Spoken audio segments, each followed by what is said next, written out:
This is a demonstration video on a quantity of strapping that I've come into possession of. I've got about 11 pallets of this strapping. It's a 6mm by 20,000 feet big reel. It's crystal clear. It's really a pretty nice strapping. I'm heavily discounting it, and I'm doing some package deals with some used strappers that I have. This strapper of this deal is a Polychem PC101, but it is identical to a Transpack model ES-101. And this is the one that I normally carry. I find it's just the most reliable machine. It's made in Taiwan instead of mainland China, which most machines are made in mainland China, and they're not that great. These Taiwan machines, I have customers who have been using them for 20 years, and they just last forever. So the deal consists of 48 coils, a full pallet of this strapping, 6mm, 1/4 inch, 20,000 feet. Normally, if you were to buy this strapping, you'd pay about $50 to $60 per roll. And that would be like if I was to sell you a pallet of Mosca, be like in the mid $50 range. So you're talking about $2,300 to $2,400 for a pallet of 48. This deal is $995 for both the strapping and the machine.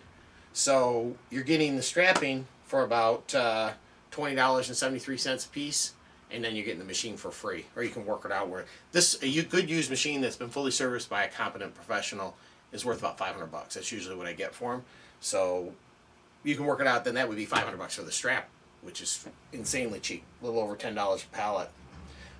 It's a 240-pound test strap. It's a very heavy strap. That's one of the reasons why I'm selling it with semi-automatics, because these machines work fine with heavy strap. With an arch machine, it's hard to get the strap around the arch. This strap wants to go straight. Although I did put it in a small arch Mosca set for 5mm, and it worked fine. So it's a pretty decent strap. I'm pretty sure that it's pure polypropylene because it's crystal clear, and it's hard to make clear strap out of recycled material. Usually if it's crystal clear, it's pure plastic. So pure plastic means less gunk in it.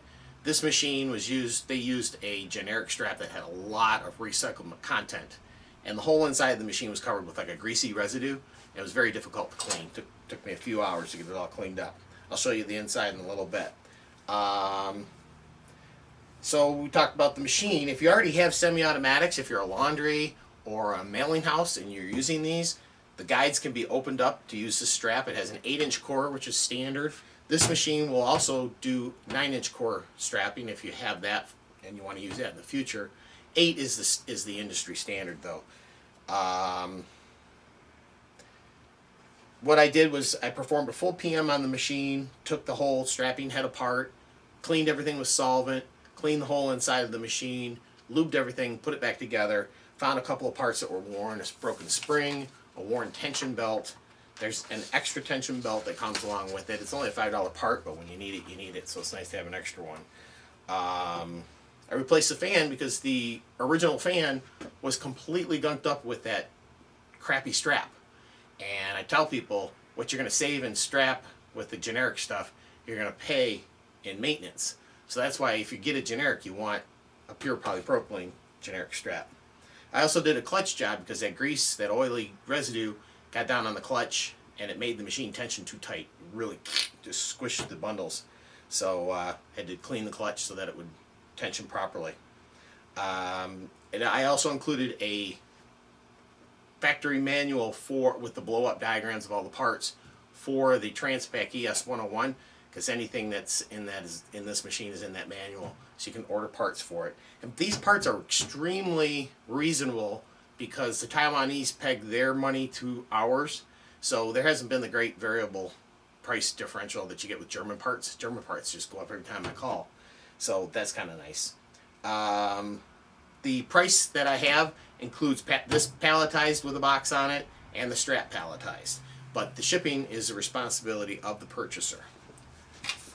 Now this strap, it came out of a place in Ohio. It has unknown origin, but it's traveled around a lot, and some of it has some little scuffs on it. If the scuffs are kind of deep, what you got to do is just take the plastic off and let the first layer of strap come off. I usually do it this way, and then I'll do it that way. And that's how you fix a bad reel of strap if you ever have what we call spaghetti.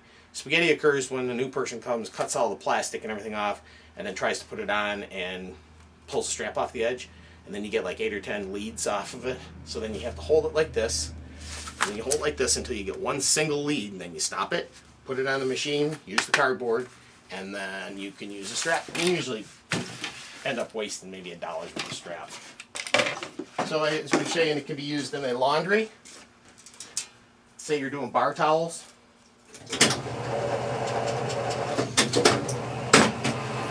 It makes it great. I mean, if you're doing something like any type of linens, you know, this is a very strong strap, and bundles will not come. Your drivers can grab them by the strap. It doesn't bite into their hand too much. And then here's something a lot of people don't know. I've had complaints with laundries where they say, well, we don't like the strap because people try to get it open. They cut the material. All you do is turn the strap over, pop it, and the strap will, the seal will let go if you peel it from the bottom.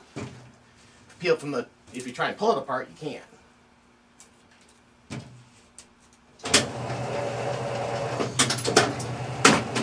I have laundries that have, you know, 3 or 4 of these machines in there. If you're a mailing house and you've got trays to do, this is a small one, but of course it'll do the big trays. You can do newspapers, printed matter, anything that you can set on here. You can put a big old box and strap it, it'll work. On the inside of the machine, it has a safety switch, it turns it off. I'm gonna bring you over here. And hopefully this thing will autofocus properly. But as you can see, the machine is pretty lickety-split clean inside. The heater's working great on 5. Usually when they get up to around 7 or 8 are the ones in yellow. That means that the heater's starting to wear. This one's in fine shape. I cleaned it. Pull it out and show it. Usually they get all discolored when they're starting to wear. There's a brand new fan. And over here we've got the extra tension belt and the tools, and then there's a manual that comes with it with all the parts listed, diagrams. Machine is it was scuffed up a little bit. I tried to touch up the paint with a matching Rust-Oleum. Well, that's an ill-fated attempt, but it may not look 100%, but it functions 100%. It's got a really nice power cord on it. It's a nice little machine. Thank you for viewing.